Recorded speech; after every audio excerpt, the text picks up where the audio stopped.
नमस्कार मित्रों, हम आज आ पहुँचे हैं एक नए स्थान पर जिसका नाम है गागरोन का किला।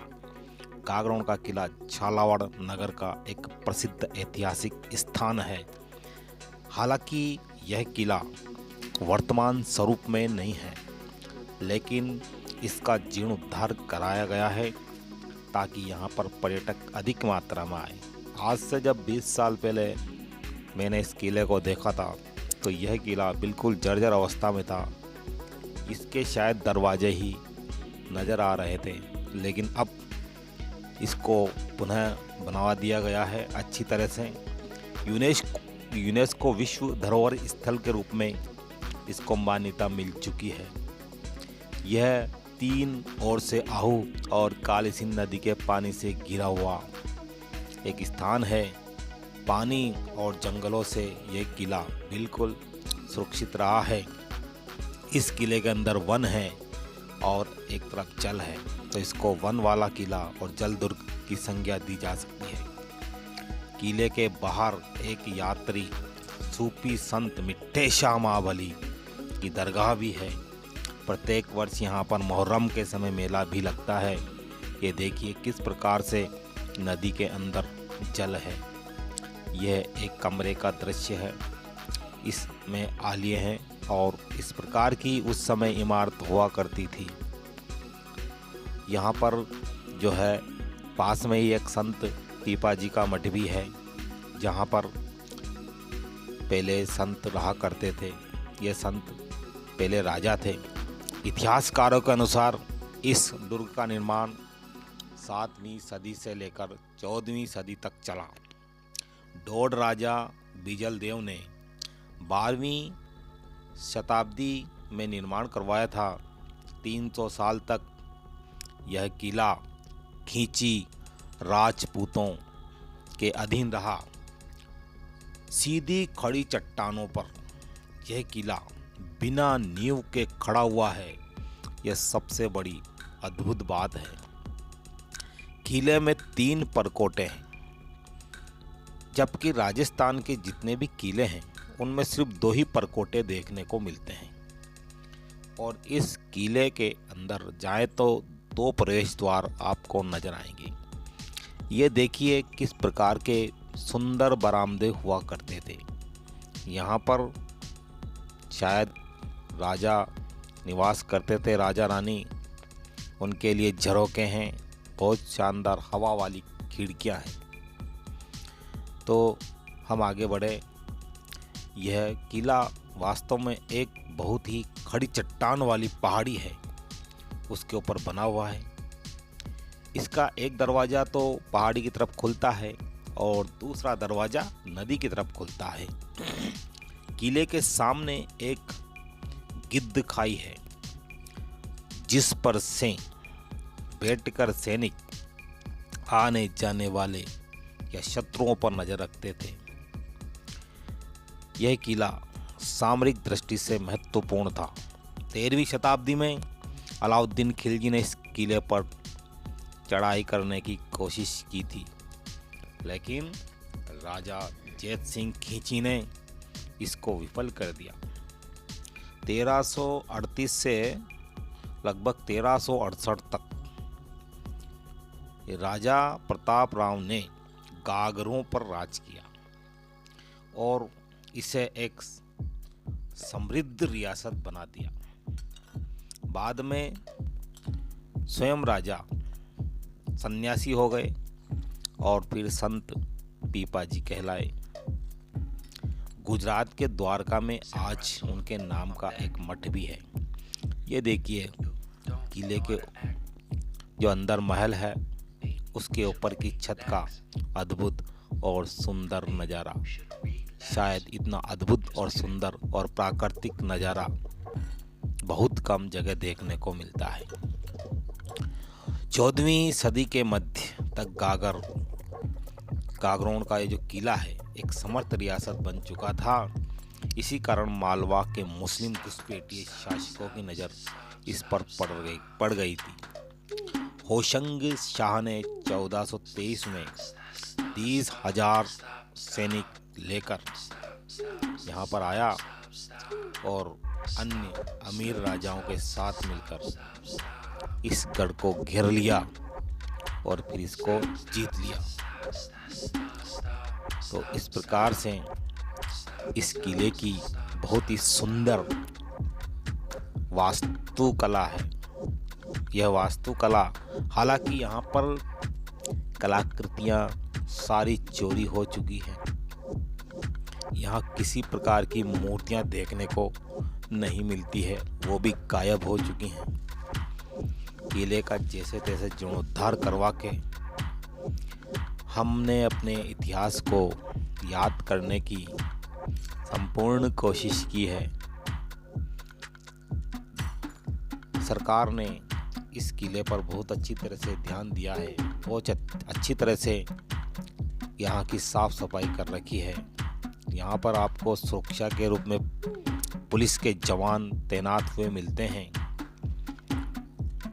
और शायद किलों में इतनी सफाई आपको देखने को नहीं मिले, लेकिन गागरों का जो जल दुर्ग है यह वास्तव में बहुत ही प्यारा और अद्भुत दुर्ग है। आप यहाँ आए एक बार और ज़रूर देखें। झालावाड़ स्वयं एक ऐतिहासिक नगर है, क्योंकि यहाँ पर आपको बहुत सारे ऐतिहासिक स्थान देखने को मिलेंगे। और यह किला अपने आप में अद्भुत इसलिए भी है क्योंकि ऐसा कोई किला नहीं है जो बिना नींव के बना हो, और यही एक किला एकमात्र ऐसा किला है जो बिना नींव के बना हुआ है।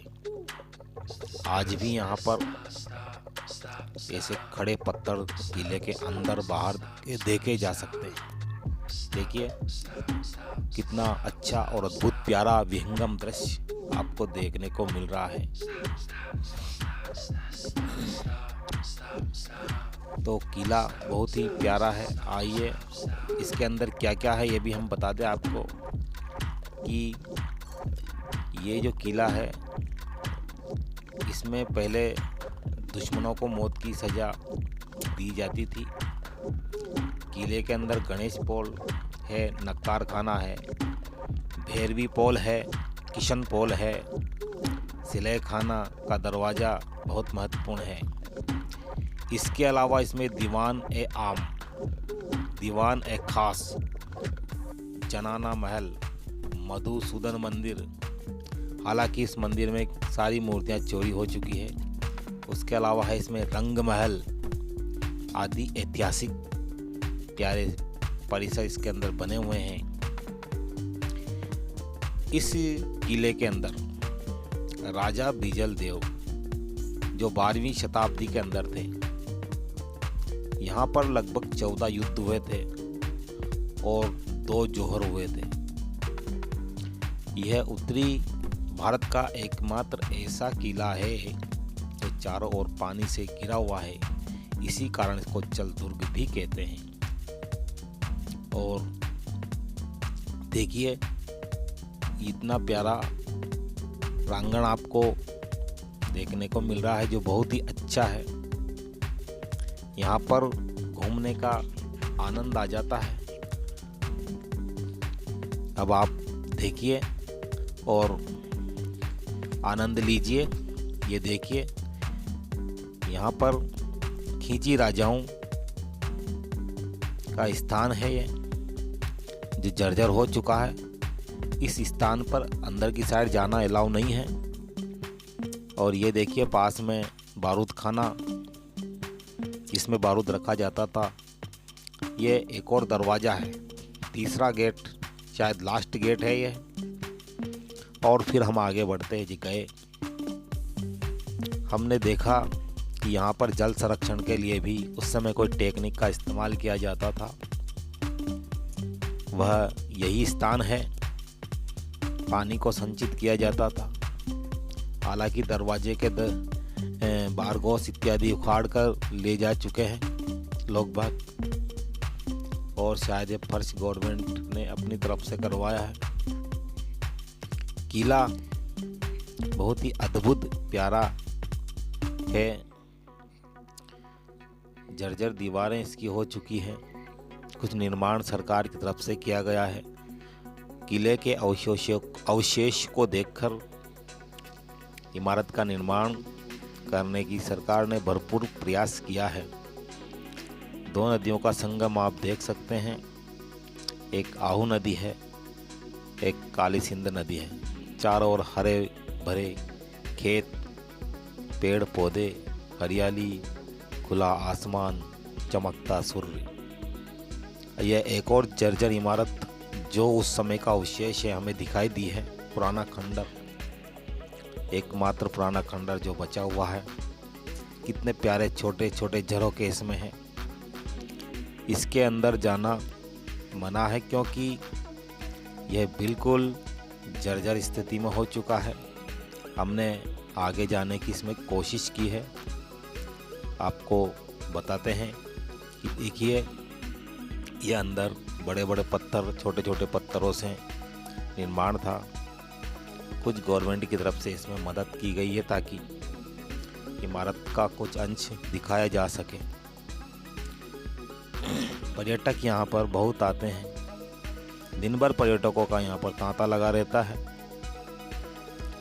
ये देखिए पुराना दरवाज़ा जिसका ताला लगा हुआ है, अंदर जाना मना है। यहाँ भी शायद कोई गुप्त सामान रखे जाते थे। हम आगे बढ़ते हैं किले के लास्ट पॉइंट की तरफ चलते हुए। शायद यहाँ पर घुड़सवार ठहरते होंगे। ये देखिए सामने का नज़ारा। हम आगे बढ़ते हैं और देखते हैं कि इसका जो गेट है,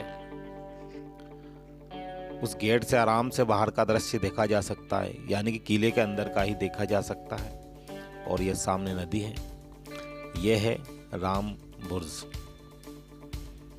आगे बढ़ने पर धीरे धीरे हमें एहसास होता है कि किला वास्तव में अंदर कितना विस्तृत फैला हुआ है। काफ़ी लंबा चौड़ा ये किला है। हम फिर एक छोटे से कच्चे रास्ते से, शायद यहाँ कभी सीढ़ियाँ होंगी, उसके द्वारा हम नीचे उतरते हैं, आगे बढ़ते हैं।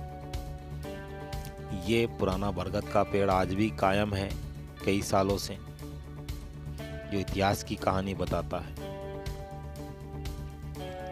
और हम थोड़ा और आगे बढ़े तो हम देखते हैं कि किले का परकोटा अपनी लास्ट सीमा के ऊपर आ चुका है। और यह दरगाह, ये छोटी सी शायद कोई मुस्लिम समाज की दरगाह है। ये देखिए बहुत बड़े बड़े पुराने पत्थर, ये जर्जर बिल्कुल खालिश हो चुके हैं। ये किले का लास्ट पॉइंट है, राम बुर्ज। यही सबसे अद्भुत दृश्य आपको देखने के लिए मिल सकते हैं। सबसे अद्भुत, अविश्वसनीय, अकल्पनीय दृश्य आप यहाँ से देख सकते हैं। बिल्कुल खड़ी हुई चट्टानें यहाँ पर आपको देखने के लिए मिलेगी। वो जो सामने आपको दिखाई दे रही है वो मुकुंदरा पर्वतमाला है।